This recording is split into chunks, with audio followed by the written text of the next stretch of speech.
I want to ask you this question because it was bugging me today. If somebody hits 400 through the end of this 60-game season, how does history reflect that?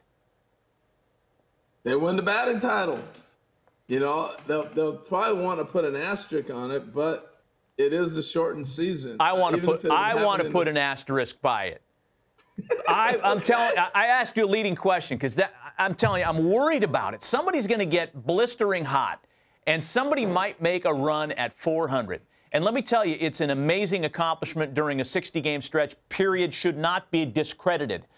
But it's not hitting 400 over 162 games in 180 days on 6 months of the calendar. It's different. I totally agree, man.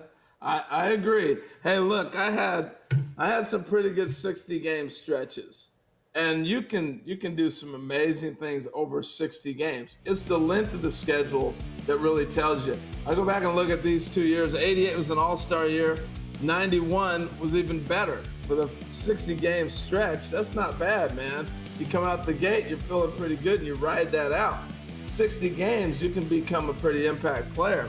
So, and that's not hitting 400. I felt like I did in those stretches, but to carry it through is amazing. You think about it, Matt, in 60 games, basically Joe DiMaggio didn't make it. He went 56 straight games with a knock. You know, that's pretty impressive stuff to do. But it is not 162 or even 154. It's not the same. It's a different measurement. Look, Malik Smith won the stolen base title last year. I mean, yeah, that alone is a trivia question that's going to win you a couple of bucks at the water cooler with 46. Yes. Now that we're into a 60-game season and that the stolen base is becoming as rare as the dodo bird, what's going to win a stolen base title? A dozen? I know. Well, I mean, you know my famous story with Ricky. He called me and said I'd have had 60 at the All-Star break. So imagine what he's going to say about somebody with 60 games that win a title with 15 stolen bases. I do think it's going to be interesting, though, how these games are played. Because what you were talking about with Kevin Cash, it's going to be a different style, man. That swing and miss strikeout in the 8th inning with the runner sitting at second base is not going to go over well when you know that you got 60 games to play. I don't want to hear about you trying to hit a home run. Why didn't you get him over and give us a chance knowing that we got our closer set up to ready to shut him down in the 9th? You know, it's going to be interesting conversations. I think it's going to be great for baseball moving forward.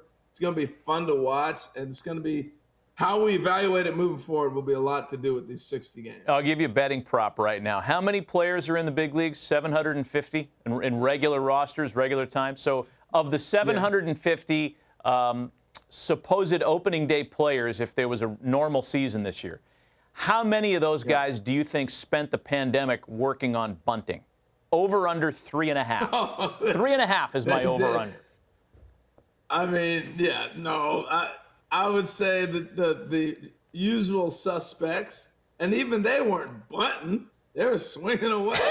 So, no, they're not sitting there working on that. It's I don't know how they're going to figure it out, but they're going to have to. Well, let's think about this. What's your one thing that you're going to look at that you're saying this is going to be totally different? Is it the health of a guy, a superstar, that gets quarantined for 14 days? There goes your run. What might it be?